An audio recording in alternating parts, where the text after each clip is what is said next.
Hi, I'm Tim. Welcome to our channel, and thanks for logging on. If you enjoy these videos, do me a favor and subscribe to our YouTube channel right here at Watchbox Reviews. I'd really appreciate it, and I promise to update every day.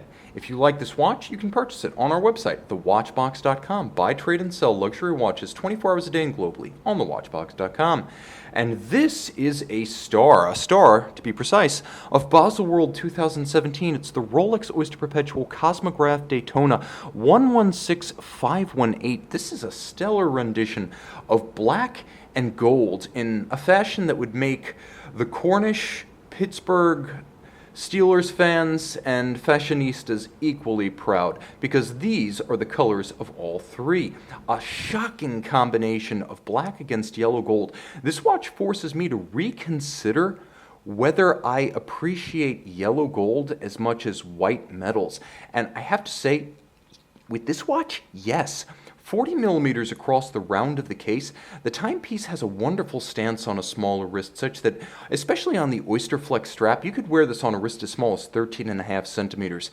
It's slim too, at only 12.2 millimeters thick. The timepiece is a very manageable 47.6 millimeters from lug to lug. You're going to find that the watch is great for smaller wrists, and it has unisex potential because of that, but it has the outsized visual punch of, let's face it, a yellow gold Rolex. The strap is wonderfully comfortable. If you are a little bit crazy and you want to accessorize, the lug spacing is 20 millimeters, but I would keep it on what Rolex provides. It has been exhaustively tested. It looks and feels superb.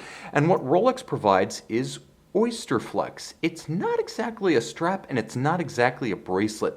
There's a lightweight metal alloy that continues unbroken through the vulcanized rubber portion, so there is a metal core that runs the entire loop of the band. And that's why Rolex refers to Oysterflex as a bracelet, not a strap, but everything that's actually touching your wrist is going to be that vulcanized rubber, with the exception of the clasp itself. It features a central spline that nicely continues the definition of the lugs and the center link that helps to close the gap to the case and create a very integrated aesthetic. You'll also note that it tapers nicely, and it has a bellows system on the underside. There's at least a dozen different versions of this strap for sizing purposes, but to make sure that you get a precise, secure fit, there's the bellows system that cinches it down and provides an extra measure of footing and security. It also helps to lift the strap above the wrist to aerate it on a hot day. Now, you're going to find the clasp lives up to the legend of modern Rolex clasps and bracelets. Very solid. You can see it has a straight-through polished stripe, as though it were in fact a bracelet. Polished on the flanks, satin on the intermediate shoulders. The interior beautifully executed. This is not an entry-level component. And then you will note that though it's a strap, there is an EasyLink 5mm quick adjustment system built in. So you have that measure of convenience for precise sizing on the fly. Let's give ourselves a bit more aperture, because the watch is off the wrist, and focus in and look at the watch in detail. Okay, the case.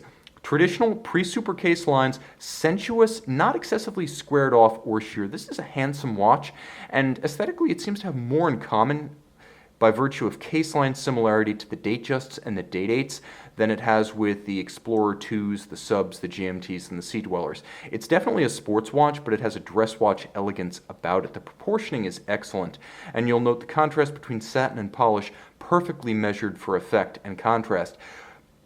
Yellow gold deposits inside a gloss Cerachrom Rolex ceramic bezel. It has all the scratch resistance of the sapphire, and you'll note the dial is stunning, with polished gold registers for the sub-registers themselves and gold on black printing. The contrast winds up being excellent as a result. Fully loomed, all of the indices, as well as the hands at center and the Rolex 5-point coronet, are yellow gold to match, and the gloss base of the dial is lustrous and rich, almost as though it were wet. On the crown side, the crown guards provide shearing protection for the crown itself, and the pushers are true screw downs that give you 100 meters of water resistance. Underneath the caseback, which is both polished and satin finish, Rolex manufacturer caliber 4130, 44 joules automatic winding, 70 to 72 hour power reserve, 28,800 vibrations per hour, full balance bridge, and a free sprung balance for shock resistance. Overcoil hairspring for excellent concentric beating in any position with respect to gravity, and a Parachrom blue niobium zirconium oxidized alloy for anti-magnetism. It does feature a vertical clutch for a crisp actuation that has no jump or stagger. That's the advantage of the vertical clutch. You can also leave it running with no hazard to the movement. If you like center seconds, minutes, and hours, that's the advantage of the vertical clutch. Additional crispness provided by the column wheel system. You can feel it and hear it. It's a crisp, traditional, and slightly challenging method of building a chronograph, but Rolex does it no other way. All of these, and of course, everything internally and externally made by Rolex, a fully integrated manufacturer. Yes, it's a COSC certified Swiss chronometer, but it's more, as Rolex takes the bare chronometer certified movement, cases it up, and then tests beyond the chronometer -4 + 6 per day standard to -2 + 2 or better per day, the superlative chronometer standard. Handsome, versatile, 100 meters water resistant, automatic winding, and fully loomed. This is a two-way player, ready to work on a male wrist or a female wrist of discerning taste. Ready to play or work. It's equally suitable as a dress watch or sports watch. See it on the watch box. And I'm back with the black and yellow Rolex Oyster Perpetual Daytona. Black and yellow by day, beautifully blue by night. See it on the watch box.